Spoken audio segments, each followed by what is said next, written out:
राति फांक्शन हल ना इते भाले कुशले धुनियाक मन बिलाक फूर्तित आछे ना नाई बिहुर बतरतो सकलोरे मन फूर्ति हो थाके हय ना नहय लगत पंचायत इलेक्शनो आहिसे सकलोरे मन फूर्ति हय ना नहय सकलोरे मोर लगत कब भारत माता की एफाले अलप कम आहिसे भारत माता की नरेंद्र मोदी बीजेपी एजीपी बहुत बहुत धन्यवाद आजिर सभात आमार माजत उपस्थित सम्मानीय मंत्री अशोक सिंघाल डांगरिया सांसद रंजित दत्त डांगरिया सम्मानीय विधायक पद्म हाजरिका डांगरिया गणेश लिम्बू डांगरिया पृथ्वीराज राभा डांगरिया कृष्ण कमल ताती डांगरिया भारतीय जनता पार्टीर साधारण सम्पादक पल्लव लोचन दास डांगरिया किशोर उपाध्याय डांगरिया ऋतुबरण शर्मा डांगरिया मधुस्मिता हाजरिका डेका डांगरियानी अपूर्व भट्टाचार्य डांगरिया रातुल नाथ डांगरिया अतुल नाथ डांगरिया के आदि करी मंचत उपविष्ट विशिष्ट व्यक्तिसकल आई मातृसकल और युवक युवती बंधु बान्धवीसकल निर्धारित समयतকৈ अलप देरिকৈ आহি आमी उपस्थित हलो यार पिছত नगाँवतो आमार आन एखन सभा आछे मैं संक्षिप्त भावे आपनालोকক मोर मनर कथाखिनि कबर बारे चेष्टा करिम जाते आपनालोके पंचायत निर्वाचनत भोट दियार आगते एटा उपयुक्त सिद्धांत लब पारे मैं अत्यंत आनंदित जे एबार पंचायत इलेक्शनत भारतीय जनता पार्टीर विभिन्न जन प्रार्थी इतिमध्ये बिना प्रतिद्वंदितारे निर्वाचित होइसे नदुआर समष्टित 4टाকৈ जिला परिषद बिना प्रतिद्वंदितारे निर्वाचित होइसे आंचलिक पंचायतসমূहो बिना प्रतिद्वंदितारे निर्वाचित होइसे ढेकियाजुली समष्टितो एगराकी जिला परिषद बिना प्रतिद्वंदितारे निर्वाचित होइसे आरु केइबाटाओ आंचलिक पंचायत बिना प्रतिद्वंदितारे निर्वाचित होइसे मैं नदुआर समष्टिबासी राइजक এই সভাৰ পৰাই ধন্যবাদ জনাইছো विधायक पद्म हाजरिकाक धन्यवाद जनाइছো जे आमी इतिमध्ये এই निर्वाचनत बिना प्रतिद्वंदितारे निर्वाचित होई आमी যথেষ্ট আগুৱাই যাবলৈ সক্ষম হৈছো ঢেকিয়াজুলি ৰঙাপাৰা আমাৰ বৰছলা তেজপুৰ এই চাৰিওটা সমষ্টিতে मैं आशा करिम जे आपनालोके जिला परिषद आंचलिक पंचायत दुईटाते बीजेपी और एजीपी दलक विजयी करिब श्रद्धा राइज पंचायतर सदस्य पदत आमी कोनो प्रार्थी दलीय भावे दिया नाई किन्तु आमार दलरे करबात दुगराकी करबात तीनिगराकी बा करबात एगराकी सदस्य पदत प्रतिद्वंदिता करिसे तेओलोको आमार दलरे व्यक्ति आरु आपनालोके निजर ज्ञान बुद्धि आरु जनसेवार प्रति लक्ष्य राखि जिकोनो एगराकीक भोट दी जययुक्त करिब किन्तु गाँव पंचायततो आपनालोके जेन कांग्रेसिक भोट निदिए बीजेपी दलर सदस्य जिकोनो एजनके जाते आपनालोके भोट दी विजयी करे श्रद्धा राइज आपनालोके जदि अकनमान उभति चाय 2014 सनत प्रधानमंत्री नरेंद्र मोदी भारतर प्रथमबारर बारे प्रधानमंत्री हय তাৰ পিছত তেওঁ এবাৰ দুবাৰ তৃতীয়বাৰ প্ৰধানমন্ত্ৰী হ'ল 2016ত অসমত বিজেপিৰ চৰকাৰ আহে আৰু আজি 2024 চনত 2025ৰ 10 মে তাৰিখে বিজেপিৰ 9টা বছৰ পূৰ্ণ হ'ব বিজেপি অহাৰ আগতে অসমত কাৰ চৰকাৰ আছিল আটাইতকৈ দীঘলীয়া সময় অসমত কংগ্ৰেছৰ চৰকাৰ আছিল তৰুণ গগৈ ডাঙৰীয়া অসমৰ 15 বছৰ মুখ্যমন্ত্ৰী আছিল 15 বছৰ এটা দীঘলীয়া সময় এই 15 বছৰত কংগ্ৰেছে আমাৰ বাবে কি কৰিছিল আপোনালোকে যদি চিন্তা কৰে আমাৰ সমগ্ৰ অসমখনতে 15 বছৰ শাসনত থকাৰ পিছতো তেওঁলোকে এখনো আঁচনি ৰাইজক দিব পৰা নাছিল কংগ্ৰেছৰ দিনত অৰুণোদয়ো নাছিল কংগ্ৰেছৰ দিনত নিযুত মইনাও নাছিল কংগ্ৰেছৰ দিনত চৰকাৰী চাকৰিৰ নামত লাখ লাখ টকা ঘোষ দিবলগীয়া হৈছিল কংগ্ৰেছৰ দিনত অংগনবাদী কেন্দ্ৰ বনাইছিল পাৰ চৰাই এটাও তেনেকুৱা অংগনবাদী কেন্দ্ৰত সোমাব নোৱাৰিছিল কংগ্ৰেছৰ দিনত ৰাস্তা ঘাটৰ অৱস্থা কি আছিল স্কুল কলেজৰ অৱস্থা কি আছিল তাক আপোনালোকে মনত পেলাব পাৰে মই মাজে মাজে কংগ্ৰেছৰ মানুহক সুধো যে তোমালোকৰ দিনত কিবা কি আঁচনি আছিল মোক নাম কেইটা ক'ব লাগে মিটিঙে পত্ৰই যাতে তোমালোকৰ আঁচনিৰ নাম কেইটাও মই ল'ব পাৰো কোনো উত্তৰ নিদিয়ে মূৰটো খজুৱাই থাকে নামে মনত নপৰে কংগ্ৰেছৰ দিনত কি আঁচনি আছিল খালি খজুৱাই থাকে মূৰটো আঁচনিৰ নাম মনত নাই এজনক ক'লো অলপতো মনত পেলা বোলে দাদা লুঙি দিছিলে নেকি কংগ্ৰেছৰ সময়ত এজনে ক'লে যে দাদা অকল লুঙি দিয়া নাই লুঙিৰ লগত ধুতিও দিছিলে মই লো বাপৰে আৰু কি দিছিলে বোলে দাদা খুটা দিছিলে আঠুৱা দিছিলে কম্বল দিছিলে বাস যেনেকে পূজাত পঞ্চামৃত লাগে নহয় তেনেকে কংগ্ৰেছৰ 5টা আঁচনি আছিল লুঙি ধুতি খুটা আঠুৱা আৰু কম্বল মই ঠিকে কৈছো নে নাই ঠিকে কোনোবাই মোক ষষ্ঠ আঁচনিটোৰ নাম কওক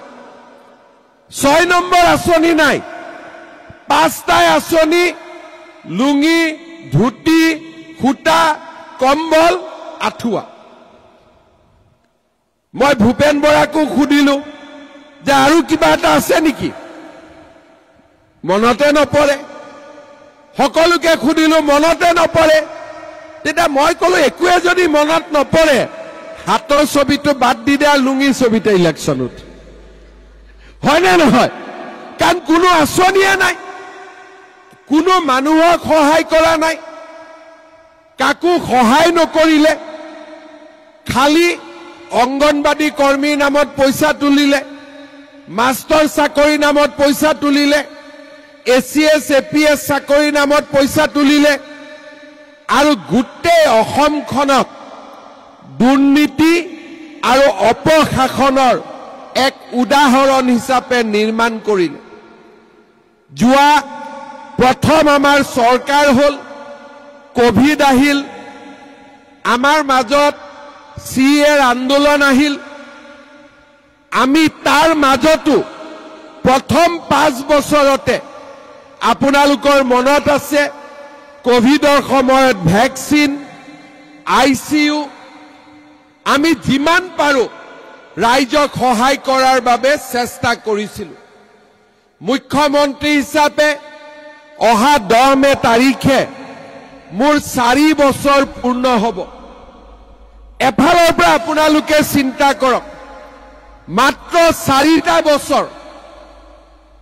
মাত্ৰ 4টা বছৰত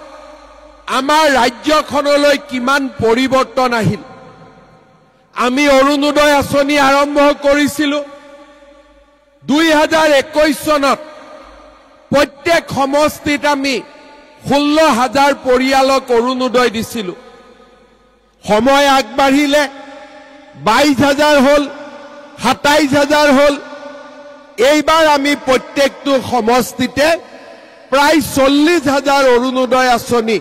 ইতিমধ্যে ফৰ্ম বিতৰণ হৈছে। আই মাতৃসকলে ফৰ্ম ফিল আপ কৰিছে। প্ৰায় 38,000 40,000 এটা সমষ্টিত অৰুণোদয় আঁচনি আই মাতৃসকলে লাভ কৰিব।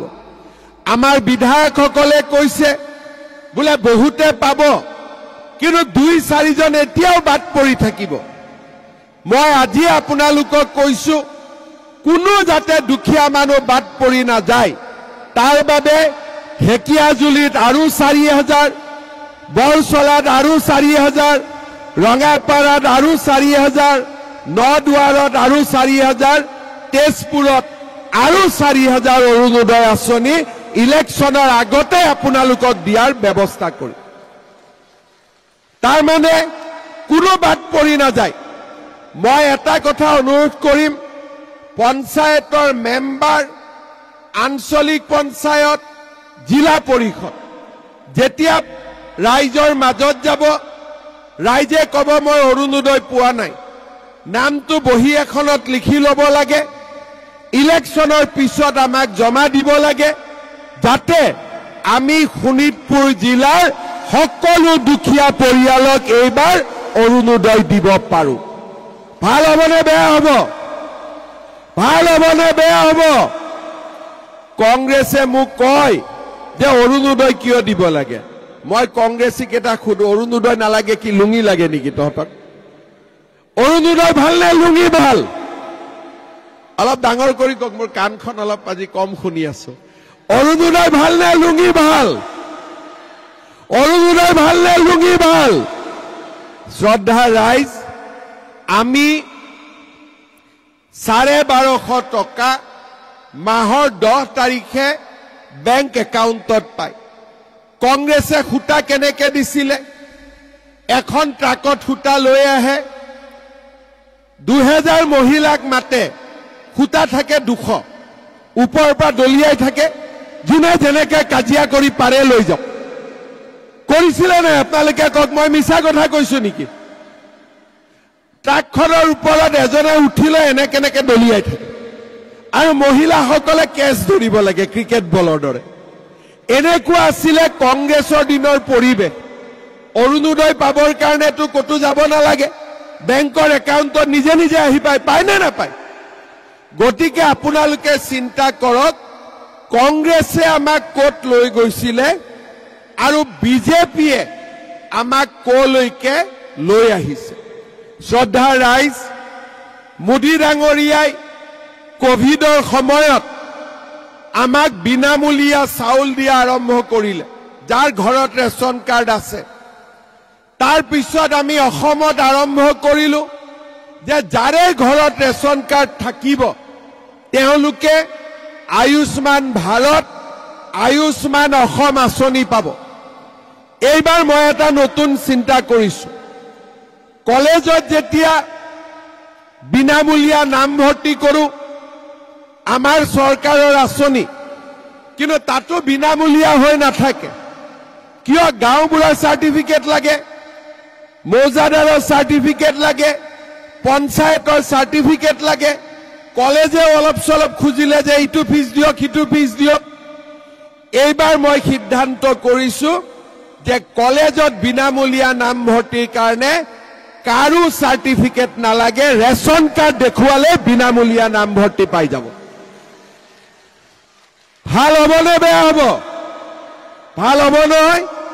যোৱা ইলেকশ্যনৰ সময়ত মই আপোনালোকক কৈ গৈছিলো যে জিঅ' টেগিঙত এইবাৰ পইচা দিব নালাগে। ঘৰৰ জিঅ' টেগিং হ'ল,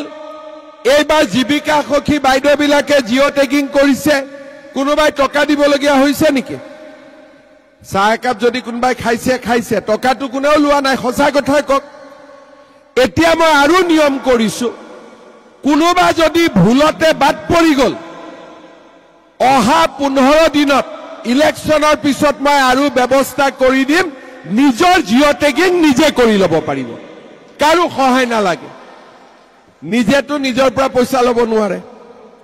নিজেতো নিজৰ পৰা পইচা ল'ব নোৱাৰে নে ল'ব পাৰিব গতিকে নিজৰ জিঅ টেগিং কেনেকে হয় টিভিত আমি আপোনালোকক প্ৰচাৰ কৰিম আপোনালোকে শিকি ল'ব আৰু নিজৰ জিঅ টেগিং নিজে কৰি ল'ব কাকো টকা পইচা দিয়াৰ কোনো দৰকাৰে নাথাকে আপোনালোকে চিন্তা কৰক যে বিজেপি দলে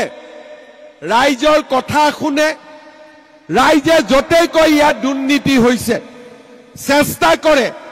যাতে আগতকৈ দুৰ্নীতি কমি কমি আহি থাকে আপোনালোকে চিন্তা কৰক আগতে অসমত দুৰ্নীতি কৰিলেও কোনো শাস্তি নাছিল যোৱা 4 বছৰত দুৰ্নীতিৰ অভিযোগত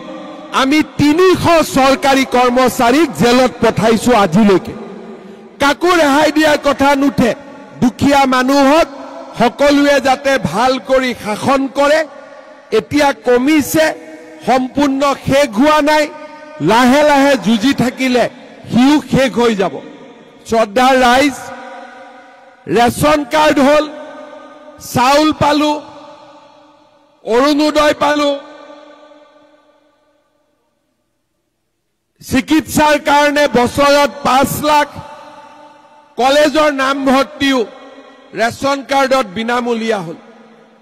এতিয়া মই কেইটামান আপোনালোকক নতুন কথা কম 1 অক্টোবৰৰ পৰা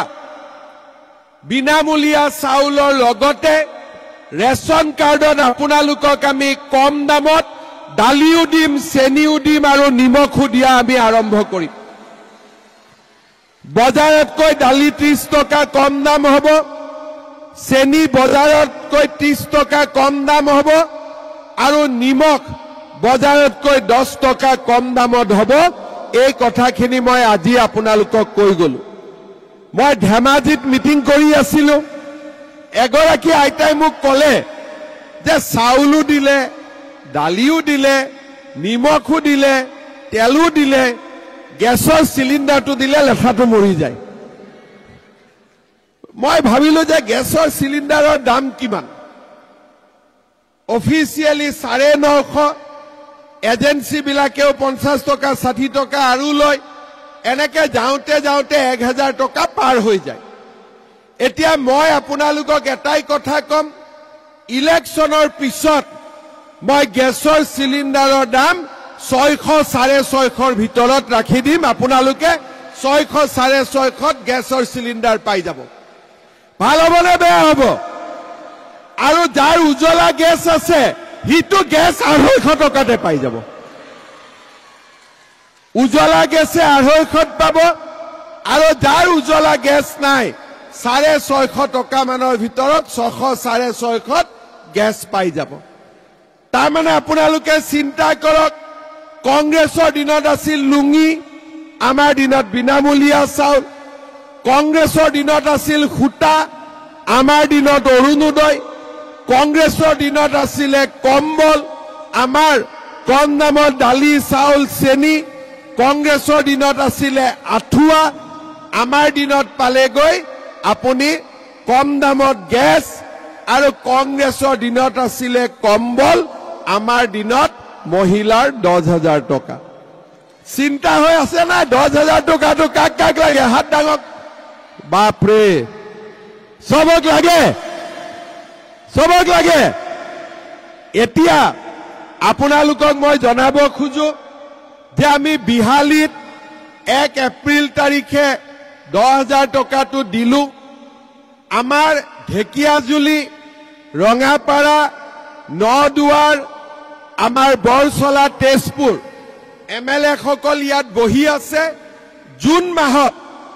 এটা দিন ঠিক কৰিলে মই আহি আপোনালোকক 10,000 টকাটো দি থৈ যাম হ'ব বিহালীত যেতিয়া 10,000 টকাটো দিলো এগৰাকী মহিলাই মোৰ লগত এনেকে ফটো মাৰি আছে ফটোটো উঠা নাই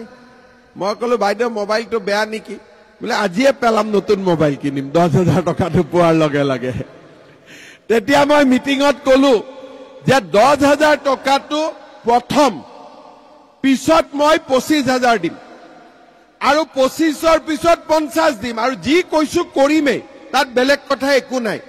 সেইকাৰণে 10,000 টকাটো ভাল কামত খৰচ কৰিব 25,000 পাব 25,000 টকাটো ভাল কামত খৰচ কৰিব ভৱিষ্যতে 50,000 টকাও আপোনালোকে পাব জুন মাহত আমি ইয়াতে মিটিং কৰি আপোনালোকক 10,000 টকাটো দি থৈ যাম আজিয়ে মই ফাইনেল কৰি দিলো ঠিক আছে কোনো এতিয়া চিন্তা নাই আজি মিটিঙত আহি কি পালো বিনামূলীয়া কম দামত আমাৰ বিনামূলীয়া নামভৰ্তি যি হৈ গল আমি দালি পালো চেনি পালো নিমখ পালো গ্যাস পালো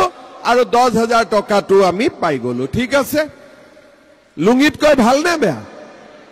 একদম মনৰ পৰা কওকচোন লুঙিত কই ভাল নে বেয়া শ্ৰদ্ধা ৰাইজ যেনেকৈ আমি দুখীয়া দৰিদ্ৰ মানুহক সহায় কৰিছো লৰা ছোৱালীক শিক্ষিত কৰাৰ কাৰণেও আমি চেষ্টা কৰিছো আমাৰ দিনত আদৰ্শ অংগনবাদী কেন্দ্ৰ হৈছে স্কুলবিলাকত আগতে অৱস্থা নাছিল অসমীয়া মাধ্যমৰ স্কুলবিলাকত মই চেষ্টা কৰিছো যাতে আমাৰ সকলোবোৰ স্কুল আমি ধুনীয়াকৈ সজাই পৰাই তুলিব পাৰো আমি এটা আঁচনি লৈছো পৰ্যায়ক্ৰমে সকলো স্কুলত আমি 8 কোটিকৈ টকা দিম নতুনকৈ বিল্ডিং বনাম যাতে আমাৰ স্কুলবিলাক ডন বস্কো সেন্ট মেৰিজতকৈ বেছি ধুনীয়া হ'ব পাৰে শ্ৰদ্ধা ৰাইজ নিযুত মইনা আঁচনি হল প্ৰথম বছৰ ছোৱালীবিলাকে পালে এইবাৰ দ্বিতীয় বছৰ পাব আৰু ফাৰ্স্ট ইয়াৰ সেকেন্ড ইয়াৰ দুইটাই পাব ছোৱালীসকলৰ পঢ়াৰ অসুবিধা দূৰ হল ক্লাস 9ৰ ছাত্ৰ ছাত্ৰীয়ে সাইকেল পালে এইবাৰ আমি আৰু এটা আঁচনি আনিছো যিবিলাক লৰা বিএ পাস কৰিব বহুত জায়গাত ইন্টাৰভিউ দিব লাগে খৰচ হয় আমি এইবাৰ সিদ্ধান্ত কৰিছো যিমান লৰা বিএ পাস কৰিব 1 বছৰ তেওঁলোকৰ বেংক একাউণ্টত প্ৰত্যেক মাহত আমি 2,500 টকা কৰি দি গৈ থাকিম যাতে লৰাবিলাকেও দেউতাক মাকক পইচা খুজিব নালাগে শ্ৰদ্ধা ৰাইজ আজি আপোনালোকে চিন্তা কৰক কংগ্ৰেছৰ দিনত অংগনবাদী চাকৰি এটাৰ কাৰণে 1 লাখ টকালৈকে ঘোষ দিবলগীয়া হৈছিল শিক্ষকত 5 লাখ 10 লাখ এসিএস ডিএসপি পাবৰ কাৰণে 1 কোটি 1.5 কোটি দুখীয়া মানুহে আশা বাদ দিছিল যে সৰকাৰি চাকৰি আমি নাপাও আজি মই আপোনালোকক যদি কও যে মই সৰকাৰি আপোনালোকক চাকৰি দিম হেলথত 3rd গ্ৰেড দিম 4th গ্ৰেড দিম 5 লাখ টকাটো হাঁহি দি দিব মোক চাকৰিৰ কাৰণেটো 2 লাখ 3 লাখ 5 লাখ সকলো মানুহে দি দিব মই ললো 1 লাখ গণেশ লিম্বু অশোক সিংগালক দিলো 1 লাখ আমাৰ বুথ কমিটিয়ে পালে 50,000 মণ্ডল কমিটিয়ে পালে 50,000 সবৰে ঘৰবিলাক পাকা হৈ গল সবৰ গাড়ী হৈ গল আমি লৈছো নেকি 1.5 লাখ লৰা ছোৱালীয়ে চাকৰি পালে মই যদি 1 লাখ টকা কৈ ললোহেতেন মোৰ ঘৰত 1500 কোটি টকা আহিলেতেন কিন্তু কোনোবাই কব পাৰে সৰকাৰি চাকৰি নামত আমি তামুল পান এখনো খাইছো বুলি কাবাৰ পৰা বিজেপিয়ে তামুল পান এখনো খাইছে আজি প্ৰথমবাৰ অসমত এতিয়া সৰকাৰি চাকৰি এটকাও নোকোৱাকৈ দুখীয়া ঘৰৰ লৰা ছোৱালীয়ে আজি সৰকাৰি চাকৰি পাব পাৰে শ্ৰদ্ধা ৰাইজ এই যে কংগ্ৰেছী বিলাকৰ ডাঙৰ ডাঙৰ ঘৰ আছে গাড়ী আছে কোনো বেলেগ টকা নহয় সব চাকৰি নামত উঠোৱা টকাৰে আজি তেওঁলোকে নিজৰ ডাঙৰ ডাঙৰ ঘৰ বনাইছে আমিও পাৰিলো হেতেন কিন্তু আমি কৰা নাই কাৰণ আমি বেয়া কাম নকৰো মোদী ডাঙৰীয়ে আমাক বেয়া কাম কৰিব নিদিয়ে আমি ৰাইজৰ মাজত থাকি ৰাইজৰ কাৰণে আমি ৰাজনীতি কৰিম এই হৈছে আমাৰ সংকল্প শ্ৰদ্ধা ৰাইজ মই কব নলগীয়া কথা এটা আপোনালোকক কম শুনিবও ভাল নালাগে টকালৈ চাকৰি দিলে ভাল কথা এইবাৰ বিধানসভাত ন্যায়াধীশ বিপ্লৱ শৰ্মা কমিটিৰ ৰিপৰ্ট আহিলে বিধানসভাৰ সময়ত মই ইমান ভাল কৰি পঢ়া নাছিলো কেইটামান দিন আগতে মই পঢ়িলো তাত এজনে সাক্ষী দিছে যে কংগ্ৰেছৰ দিনত চাকৰি পাবৰ কাৰণে টকা নহয় আমাৰ ছোৱালীবিলাকে কৰিব নলগীয়া কামো কৰিবলগীয়া হৈছে এটো জাজৰ ৰিপৰ্টত আহিছে মোৰ ৰিপৰ্টত নহয় আপোনালোকে চিন্তা কৰক কংগ্ৰেছে আমাৰ সমাজখন কোৰ পৰা কলৈকে লৈ গৈছিল আজি বিজেপিৰ দিনত চাকৰি উলাই টিভিত গৈ লৰা ছোৱালীয়ে কয় যে মোৰ মায়ে ৰিক্সা চলাই ঠেলা চলাই তৰকাৰী বেপাৰ কৰে আজি মই চৰকাৰী চাকৰি পাইছো এইটোকে কয় পৰিৱৰ্তন আমাৰ অসমলৈ অহা পৰিৱৰ্তন কোনে আগত ভাবিব পৰা নাছিল আজি আমি এটা কৈ মানুহৰ জীৱনলৈ পৰিৱৰ্তন আনিছো সমাজলৈ পৰিৱৰ্তন আনিছো বিহুৱে বিশ্ব দৰবাৰত স্বীকৃতি পালে লাচিত বৰফুকন সমগ্ৰ বিশ্বত বিয়পি পৰিল ঝুমুৰে স্বীকৃতি পালে অসমীয়াই ধ্ৰুপদী ভাষাৰ মৰ্যাদা পালে চৰাইদেউ মৈদামে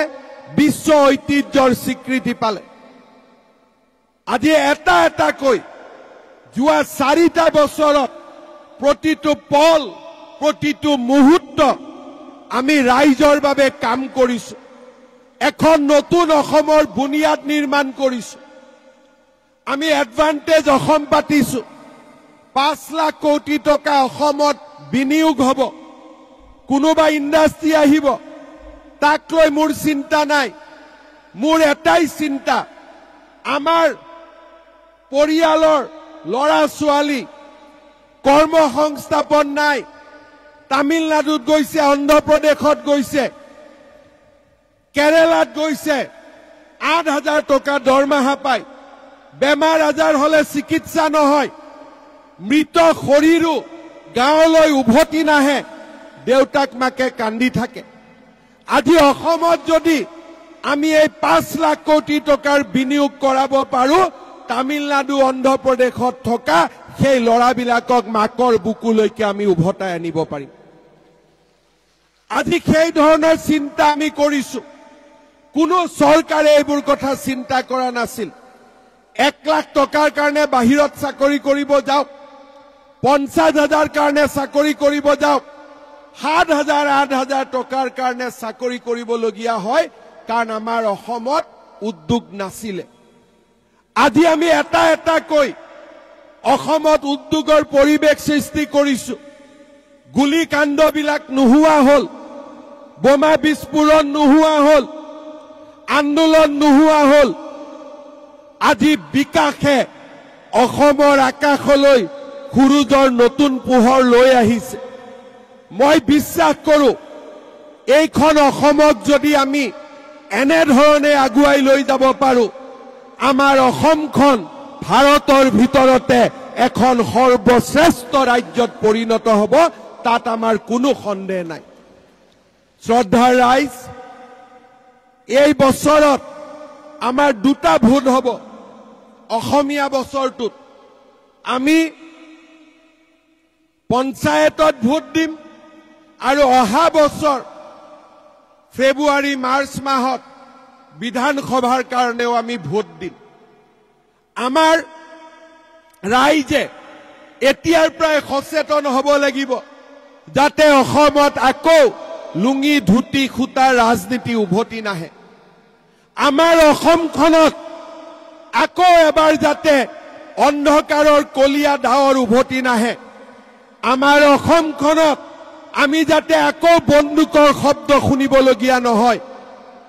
আমি সেইখন অসমৰ বাবে নিজক প্ৰস্তুত কৰিব লাগিব এই পঞ্চায়ত ইলেকশ্যনত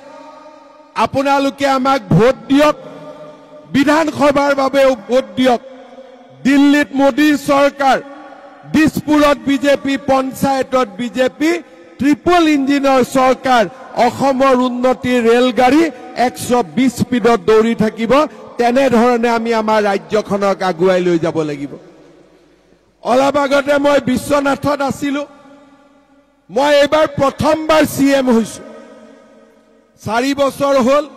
যিমানখিনি কৰিব পাৰিছো কৰিছো মই ৰাইজক কৈছো যে ৰাইজ ভ্ৰাম্যমান থিয়েটাৰ হোৱাৰ আগতেতো নৃত্য নাটিকাও হয় এই 5 বছৰ মাত্ৰ নৃত্য নাটিকা আৰু অহা 5 বছৰত আসল নাটক হ'ব গৈ আছে অসমত আৰু দুগুণ ত্ৰিগুণ উন্নতি হ'বলৈ গৈ আছে শ্ৰদ্ধা ৰাইজ আমি একেলগে থাকিব লাগিব মোদী ডাঙৰীয়াৰ হাত শক্তিশালী কৰিব লাগিব পেহেলগামৰ ঘটনাৰ কথা আমি সকলোৱে শুনিছো পাকিস্তানৰ উগ্ৰপন্থীয়ে নিৰী মানুহক হত্যা কৰিছে আমি ভাৰতীয়সকল এক হৈ থাকিব লাগিব আৰু এক হৈ থাকি আমি পাকিস্তানক উত্তৰ দিব লাগিব আজি কংগ্ৰেছ দলৰ মাজত এনেকুৱা সংসদো আছে যোনে নেকি পাকিস্তানত মনে মনে গৈ 15 দিন থাকি আহে কংগ্ৰেছৰ মাজত সংসদ আছে যাৰ পৰিবাৰে ভাৰতত কাম কৰে আৰু টকা লৈ পাকিস্তানৰ পৰা আৰু যোনে নিজৰ ল'ৰা ছোৱালীকো ভাৰতীয় নাগৰিক অসমীয়া নাগৰিক নকৰে আন দেশৰ নাগৰিক কৰি ইয়াতে ৰাজনীতি কৰিব খোজে শ্ৰদ্ধা ৰাইজ পাকিস্তান আমাৰ যিমান শত্ৰু আমাৰ দেশৰ ভিতৰত থকা পাকিস্তানী কেইটাও আমাৰ সিমানে শত্ৰু আৰু সেই কাৰণে যোৱা কেইটামান দিনত ধিঙৰ MLA হক বা আন যোনেই পাকিস্তানৰ সপক্ষে লিখিছে আমি তেওঁলোকক এটা এটাকৈ জেলত দিছো শ্ৰদ্ধা ৰাইজ আমি মোদী ডাঙৰীয়াক এই সময়ত সমৰ্থন কৰিব লাগিব সাহস দিব লাগিব যাতে মোদী ডাঙৰীয়াই পাকিস্তানৰ পৰা উগ্ৰবাদী সমূহক খেদি পঠিয়াই নহয় চিৰদিনৰ বাবে যাতে পাকিস্তানে আৰু কেতিয়াও ৰঙা চকু দেখুৱাব নোৱাৰে পাকিস্তানৰ চকু আমি কাঢ়ি ল'ব লাগিব আৰু তাৰ কাৰণে এই সময়ছোৱাত আমি একেলগে থাকিব লাগিব আৰু একেলগে আমি থাকি মোদী ডাঙৰীয়াৰ আমি সাহস হ'ব লাগিব অসমৰ ৰাইজ মোদী ডাঙৰীয়াৰ লগত আছিল মোদী ডাঙৰীয়াৰ লগত আছে আৰু মোদী ডাঙৰীয়াৰ লগত থাকিব পুনৰ এবাৰ মই আপোনালোকক মোৰ নমস্কাৰ জনাইছো আমাৰ জিলা পৰিষদত যিসকলে প্ৰতিদ্বন্দিতা কৰিব ইতিমধ্যে কৈছো নদুৱাৰত 100% 100 ঢেকিয়াজুলিত এগৰাকী আমাৰ বিনা প্ৰতিদ্বন্দিতাৰে নিৰ্বাচিত হৈছে মই আমাৰ প্ৰাৰ্থীসকলক আমন্ত্ৰণ জনাম বৰছলা সমষ্টিৰ ৰাকেশ নাথ আছেনে আগতে বাবা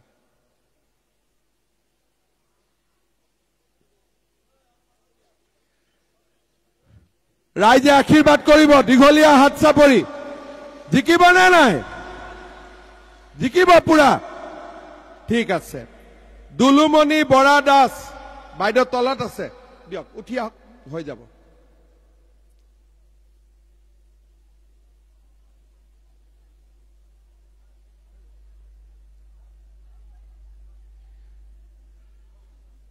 দুলুমণি বৰা দাস জিকিব নে নাই একদম হাত চাপৰি বজাওক আশীৰ্বাদ কৰক ৰাণী বসুমতাৰী আশীৰ্বাদ কৰক জিকিব নে নাই শিৱচৰণ সাহু আছে নে নাই ঠিক আছে আমাৰ তেজপুৰ সমষ্টিত জয়ন্ত বৰা ডাঙৰ কৰি হাত চাপৰি একদম শ্ৰীমতী স্বপ্নাজ্যোতি বনিয়া বাইদেউ আহক আশীৰ্বাদ লওক চবৰে দীঘলীয়াকৈ হাত চাপৰি আশীৰ্বাদ কৰিব তেজপুৰত অসম গণ পৰিষদৰ মুন্মী বৰুৱা ক'ত আছে আহা নাই ঠিক আছে নুৰুল হক আহিছে নাই আমাৰ ৰাঙাপাৰা সমষ্টিত বিকি তাঁতী ৰাঙাপাৰাটোৰ কেণ্ডিডেট আহা নাই কোনো আহা নাই ঢেকিয়াজুলি আহিছে নেকি অশোক ঢেকিয়াজুলি সমষ্টিৰ কুসুম কুমাৰী আহক এইফালে আহক ৰাইজক সকলোৱে আশীৰ্বাদ কৰিব হাত চাপৰি নিৰ্মল দাস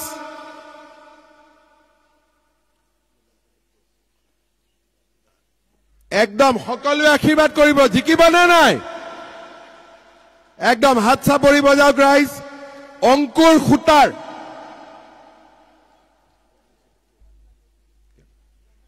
একদম সবে ভোট দিব দেই আৰু যিসকলে অৰুণোদয় পোৱা নাই এওঁলোকৰ হাতত নামখিনি দি দিব হ'ব আৰু কোন বাকি থাকিব শিৱচৰণ সাহু বঢ়িয়া মিৰ্চনা তাঁতী আনকণ্ঠে জিকিলে চাহু খুৱাবলগীয়া হোৱা নাই এতিয়া চাহ খুৱাই দিলে হ'ল আৰু হয়নে সকলোকে পুনৰবাৰ মই এটাই অনুৰোধ কৰিম আঞ্চলিক পঞ্চায়ত জিলা পৰিষদ সকলোকে আপোনালোকে বিজেপি এজিপি দলক ভোট দিব য'ত হাতী আছে তাত পদুম নাই য'ত পদুম আছে তাত হাতী নাই তাৰ মানে হাতী মানে পদুম পদুম মানে হাতী হ'ব গতিকে সেই ধৰণে আপোনালোকে সকলোৱে ভোট দিব পুনৰ এবাৰ সকলোকে মোৰ নমস্কাৰ জনালো প্ৰণাম জনালো মোৰ লগত আকৌ এবাৰ ক'ব ভাৰত মাতা কি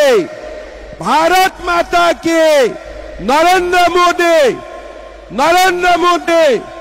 বিজেপি এজিপি বহুত বহুত ধন্যবাদ জয় হিন্দ বন্দে মাতৰম আমাৰ বিহগুৰি সমষ্টিত কেইটামান কাম আছে অসম মালাকে ধৰি আজি পঞ্চায়ত ইলেকশ্যন কব মানা ইলেকশ্যনৰ পিছত মই বিহগুৰিত আকৌ এবাৰ আহিম বহুত বহুত ধন্যবাদ জয় হিন্দ